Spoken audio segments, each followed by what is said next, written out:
let me shift gears for a minute, because you've opened up the door for programs, and you make a great comment in your article.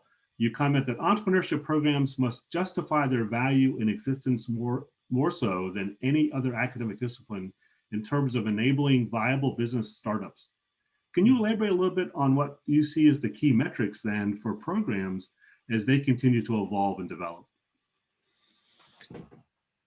Well, ultimately, the metric is how many of our graduates go on and start a business. And we've seen a big trend in the UK of research into entrepreneurial ecosystems. So there's a recognition that it's not just the program, it's the ecosystem to support entrepreneurial activity.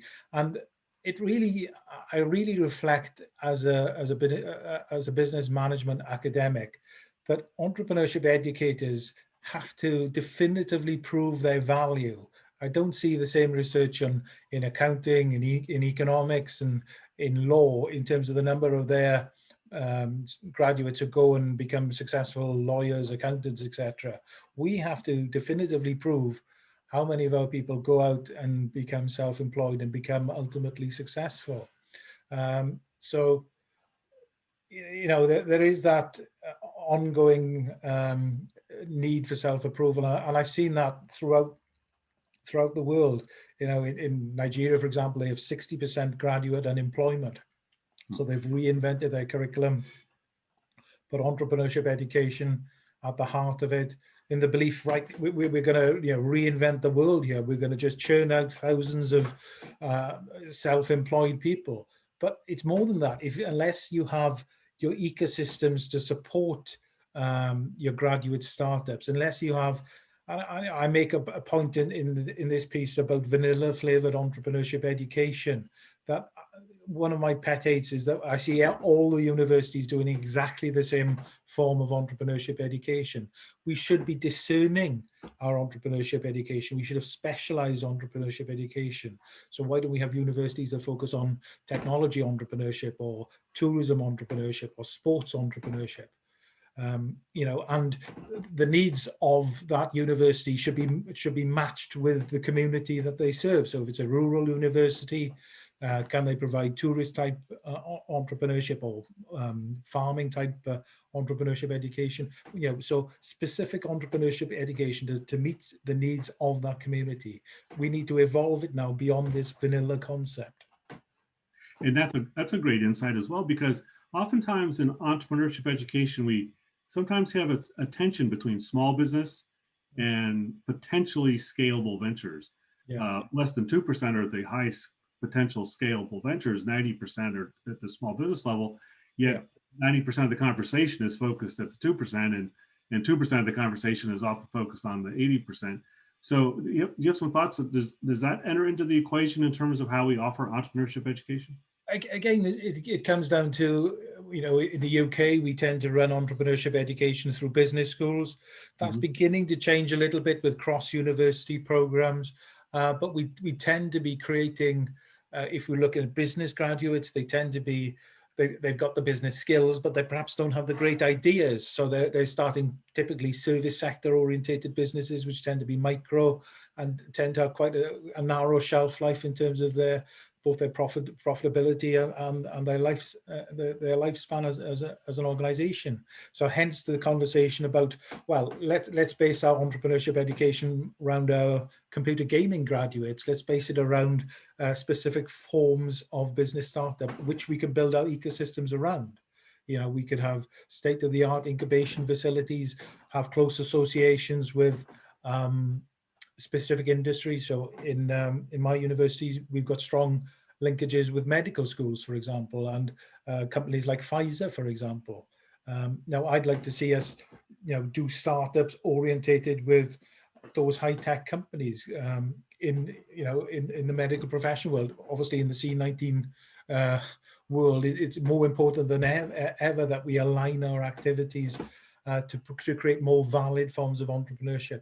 Obviously, that requires huge investment, though. It requires specific facilities, specific incubation facilities, perhaps more seed funding,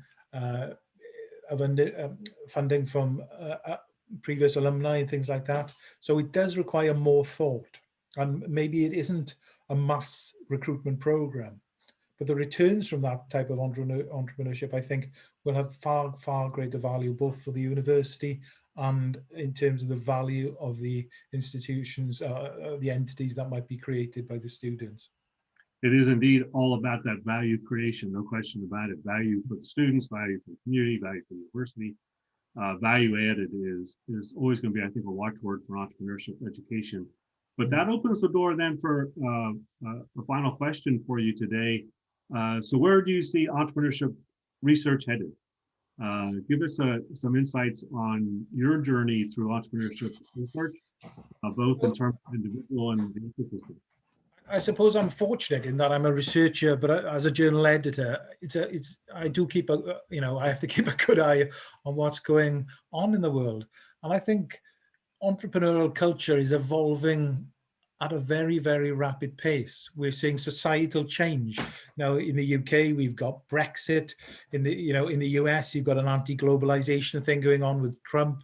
Now, obviously hopefully that will change, but looking at the American society, maybe it won't change that quickly. And I see entrepreneurial behaviors adjusting very, very quickly. So, in the UK, we're seeing almost the death of the high street.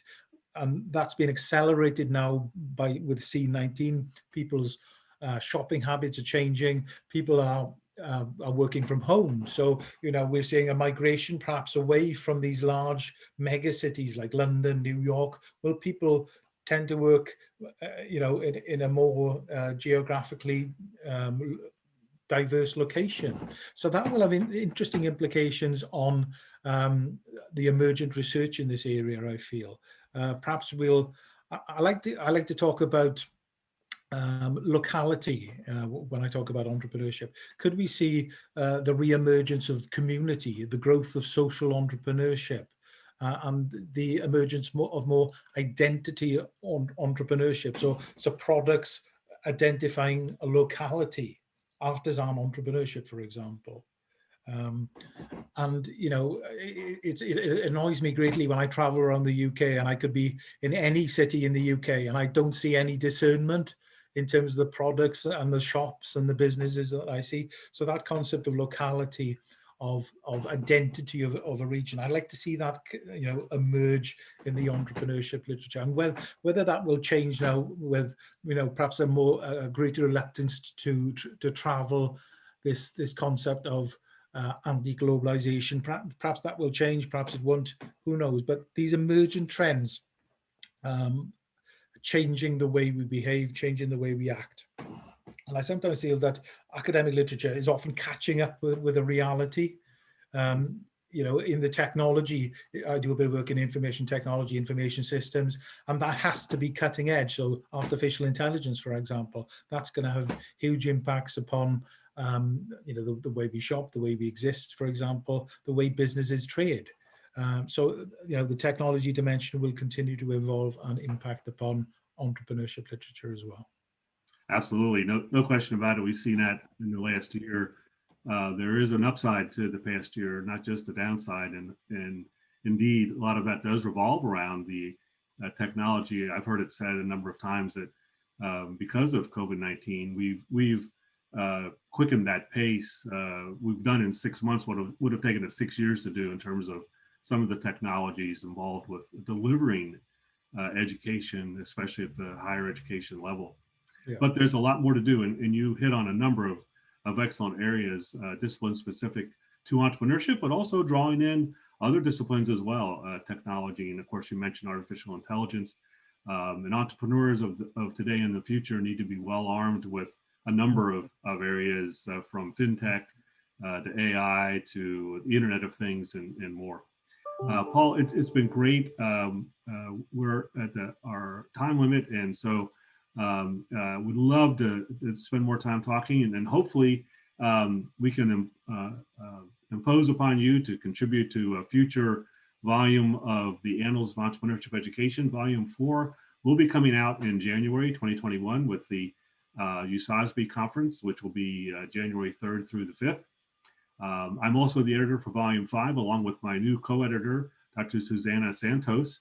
who will be joining me in that role for the 2023 issue.